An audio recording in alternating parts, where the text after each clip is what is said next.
What you doing, readers? And maybe also gamers, you may be wondering, what does gaming have to do with reading? Only because I'm talking about the Splatoon manga. Yes, the manga based off of the video game Splatoon by Nintendo. Oh, I'm so excited to talk about this manga because I love it so much and I love the game so much. And believe it or not, this is actually the second video I had to make for this, and because I had to scrap the first one because it just turned into utter chaos and nonsense because I was too excited. So I had to go back and regroup and recollect my thoughts and try to sort them out to make them into a video that people could actually understand and watch and know that I still enjoy the manga, so I'm going to talk about it. But first, let's start the nice little train of manga. Woo! 1, 2, 3, 4, 5, 6, 7, 8. And the one I'm talking about today is volume 9. Because it came out today on May 12th, and I got a little early and I was super excited about it. And at first I wasn't going to talk about the Splatoon manga that much. Because I was like, alright, is there anybody that actually cares about this manga? Is there any other person in the world that actually reads this? Obviously there must, otherwise they wouldn't make them. But, like, really, the manga isn't like story heavy. Like, the story doesn't really matter at all. Because it's just a gag manga. It's just to have fun and to chuckle a little bit. And it's great, and I love it. I just always am so excited to get the next volume, even though, you know, there's not much. And the other reason I haven't really talked about it yet is because each volume doesn't really have that much to talk about. Since it is only a gag manga, it's mainly just full of silliness and jokes, and they're often pretty repetitive jokes too, which I love. I love repetitive and consistent gags so much.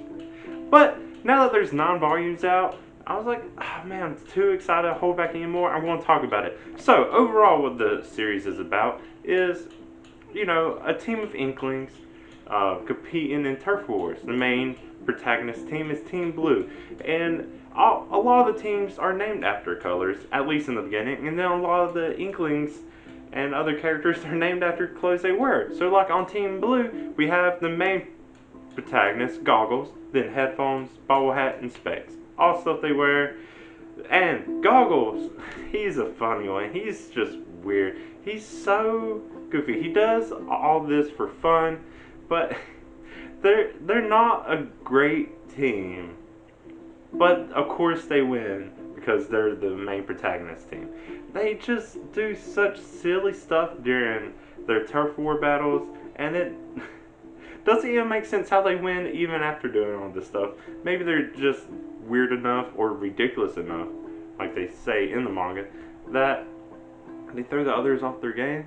I don't know what it is about them, but they're amusing. Now, mainly in these mangas, they focus a lot on turf war. It takes a while for other stuff to actually come in, and anytime they have done stuff besides turf war, it was brief.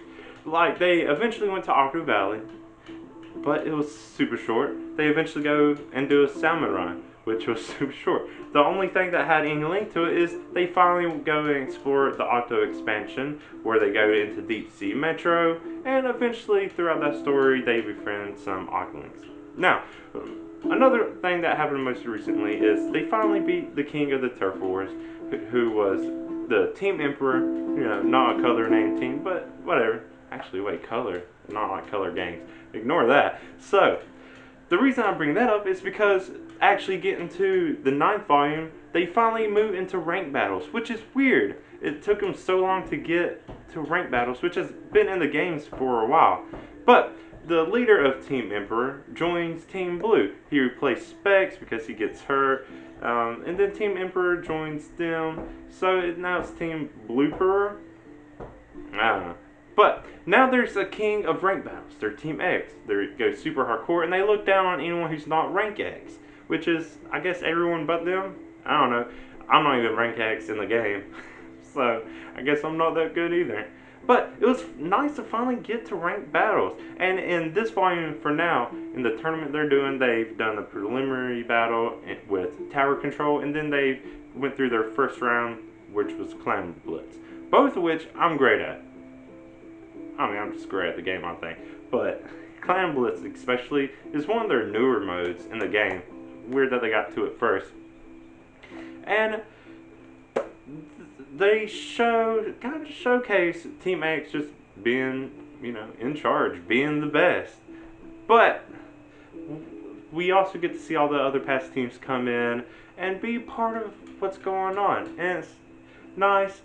But there's a weird thing that I realized in this volume. I don't know why it took me so long. These past characters that they brought in, like, they always start off so serious, and then I guess through manga protagonist logic, now all these serious antagonistic characters who are now friends with the protagonist characters are also now just super goofy themselves. And maybe they were like that, but the competition brought out the serious side of them. I don't know. All the characters are now goofy, and it's always just the antagonist side that are super serious and blah blah blah. But I guess that's the power of manga protagonists. That's going to make them also realize, hey, you know what? Maybe even if you are a lower rank, you're not complete garbage, like we said before. I don't know. It doesn't get that far. It only got through the first round in this volume, which I'm glad there's going to be more coming. I'm glad it's not like just super short and it's over. I'm glad they're extending it a little bit, because I mean, yeah, a little story is nice. Now, some of the common gags I've really enjoyed, and it happens, I feel like almost every chapter, is Goggles who leads pretty much all the gags, I think. The bobblehead hat is a little cute and goofy sometimes too, just always happy, but Goggles pretty much leads almost all the gags. And that is pantsing a lot, and everybody, and now everyone just kind of gets used to it, and they just accept it. And then there's a thing with pickled plums, which I've never eaten, but Goggles make them sound good. So now I really want to try them. I don't know. Now the only other weird thing that I realized coming from this volume is they act like they've never played ranked battles before, but most of them have a higher rank. You start at a C-, which only Goggles is C-, so it makes sense that he wouldn't know about it. But the others have higher ranks, so they must have played ranked battles before. And the other thing is, they're all separate, they're all different ranks, which means they must have been on other teams playing ranked battles before. There's a whole lot of weird stuff I realized once they started doing ranked battles. It's like, who have they been playing with? Have they not been all on the same team? Have they been doing separate stuff and having separate lives?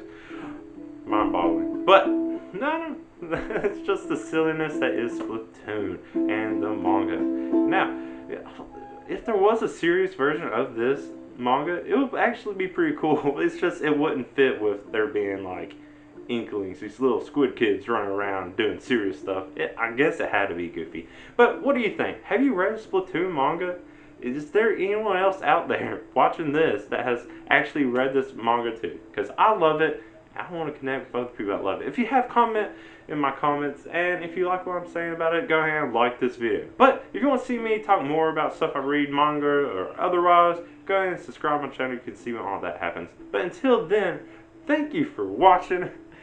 I am the AC, and bye.